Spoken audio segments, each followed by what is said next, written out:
Il n'y a personne au monde qui appartienne au peuple avide avec une compassion et une place sincère. Tout le monde s'efforce de condamner ce mal de l'âme humaine qui, dans la religion chrétienne, fait partie de la liste des péchés mortels fondamentaux. Et quel péché à cacher? Personne ne veut être un ami, une connaissance, un cercle d'amis, ou paraître cupide. Nous essayons de comprendre d'où vient la cupidité, quelle est la nature de ce phénomène et si nous pouvons y remédier nous-mêmes. Cause et psychologie de la cupidité. La cupidité, en tant que trait de caractère humain, se forme dès l'enfance. C'est au moment où l'enfant ressent pour la première fois la peur de perdre le bâton le plus important de la vie, l'amour et les soins maternels. Les conditions préalables à la cupidité germent même dans les familles à faible revenu. Le manque incessant d'argent a favorisé l'accumulation de l'ennui, que les petits êtres d'origine n'ont pas encore développé jusqu'à l'âge adulte. Les personnes ayant un passé difficile deviennent avides. Elles ont peut-être connu la faim et l'humiliation pendant longtemps et sont devenues inconsciemment avares pour éviter les ennuis. Les facteurs génétiques.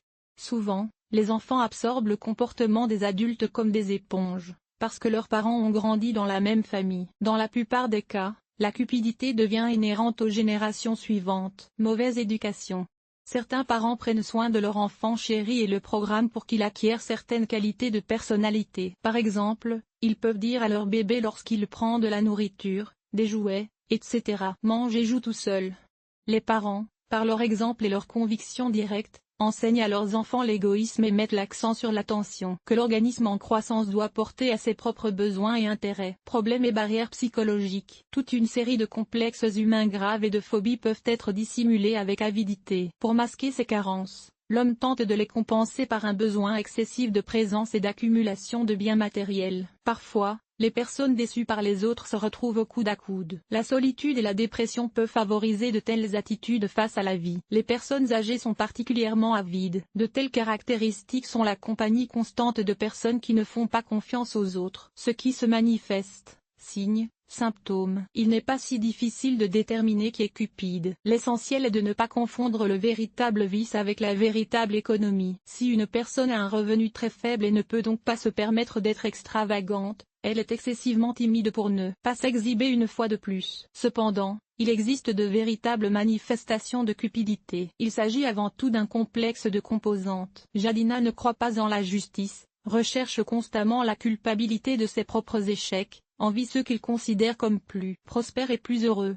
et en même temps se sent le plus désavantagé, offensé et en situation d'échec. Recherche obsessionnelle d'un sens à la vie. Dans l'intérêt supérieur, cette personne est prête à utiliser tous les moyens, y compris ceux qui pourraient lui nuire ou nuire à autrui. La recherche chronique des défauts d'autrui. L'avare est convaincu que tout dans le monde est basé sur le profit. Sinon, il se juge lui-même. Divertissement et refus des gros achats, pleine jouissance de la vie sous forme de voyage, d'investissement dans le développement personnel et professionnel, d'événements intéressants, de communication complète avec les gens dans les campagnes, etc. Désir de remodeler les autres en fonction d'exigences économiques, en revendiquant ces messages par l'économie, le sens pratique et la capacité professionnelle à gérer l'économie. Intérêt malsain pour les réductions, les ventes, les offres promotionnelles, les programmes de bonus, etc. L'incapacité à critiquer les critiques, si elles sont exprimées par d'autres. Comment déterminer mon degré d'avidité? Il existe un certain nombre de signaux d'alarme qui permettent d'identifier une prédisposition à l'avarice afin d'agir à temps. En effet, il n'existe pas de remède unique et efficace pour éradiquer les traits de caractère négatifs. La première étape consiste donc à réaliser et à reconnaître la présence de l'avarice en vous. Vous saurez de quoi il s'agit en observant de telles manifestations.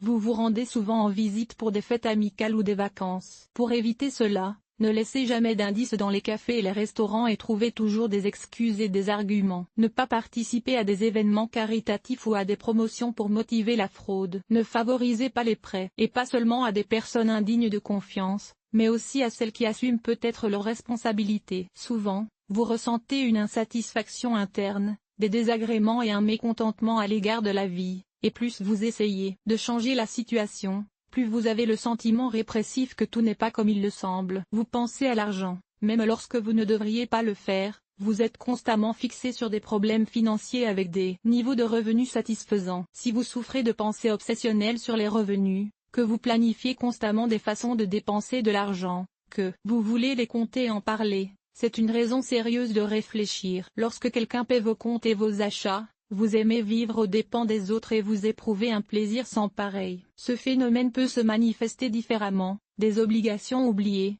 des amis qui ont un jour acheté un café pour deux ne rechignent pas à se faire plaisir. Ils sont obsédés par l'économie constante du budget familial. Cela justifie l'éducation financière et la frugalité. Le gaspillage rationnel de l'argent n'est justifié que dans certaines limites si vous vous privez constamment de la possibilité d'acheter des articles de base tels que des vêtements et des chaussures, ou si vous ne faites même pas un effort sérieux pour les acheter. C'est déjà une raison de reconsidérer votre attitude dans le monde. Si les points de convergence sont trop nombreux, vous devez faire un effort sur vous-même pour étudier vos motivations et vos peurs intérieures. C'est le seul moyen de se débarrasser des problèmes qui limitent la vie. Comment s'identifier aux autres? Il est très facile de reconnaître une partie d'un parent, d'un ami, d'un collègue ou même d'une connaissance au hasard. Une simple observation. Une personne est certainement cupide si vous remarquez qu'elle correspond à au moins 3 descriptions de la liste, loin de la masse totale des personnes à l'étroit dans leurs émotions et leurs paroles, mais souvent retenues et limitées dans leurs mouvements. Ils ne participent volontiers à des événements communautaires que si vous ne devez pas les payer. Dans toutes les autres situations, les ficelles pour fusionner, résurgence et fierté rogue.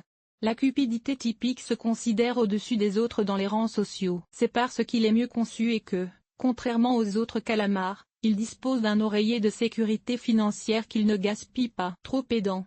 Dans la plupart des cas, avec l'avarice, tout est toujours posé sur une étagère et rarement à sa place. L'ordre idéal dans ce cas est à nouveau déterminé par une phobie douloureuse de perdre quelque chose d'important en termes de richesse matérielle. Il est très contrariant que quelqu'un puisse obtenir quelque chose à des conditions plus favorables, qu'il s'agisse du produit d'une large consommation ou de quelque chose de plus solide, comme une position élevée ou une machine coûteuse. Il est également froid dans les relations avec les personnes aimées.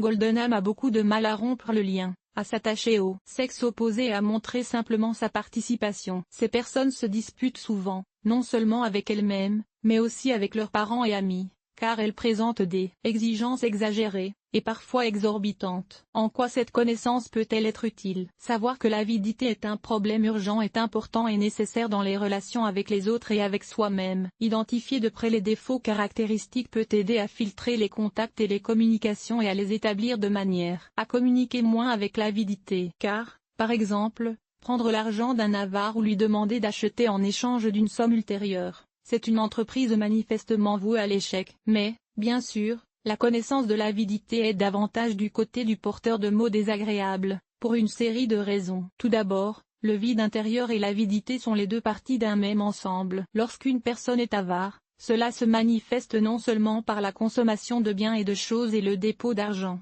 mais aussi par l'incapacité à donner et à montrer ses sentiments par rapport au monde extérieur. C'est une honte de donner de l'amour. De telles pensées inconscientes tournent constamment dans la tête de la personne avide, indépendamment du sexe, de l'âge ou de l'activité. Deuxièmement, l'avidité nous prive de nos filets, de notre liberté et de notre satisfaction dans la vie. Black Chaga a du mal à être heureux. La panique lui fait craindre de perdre tout ce qu'il a gagné parce qu'il est constamment inquiet. L'avarice et les différences de frontières. Il arrive qu'une personne, par son avidité maladroite, ne fasse qu'impliquer certains mécanismes d'autodéviance des limites du moi de l'individu. Lorsque l'on parle de limites en psychologie, il s'agit de reconnaître où le moi s'arrête et où l'autre commence. Exemple, une personne est l'heureux propriétaire d'un appartement dans la capitale et un ami vient temporairement chez elle depuis une autre ville. Mais cela entraîne un retard dans l'emménagement commun. Le résident de la capitale demande à déménager, mais il est accusé de cupidité et de résignation. Est-ce juste?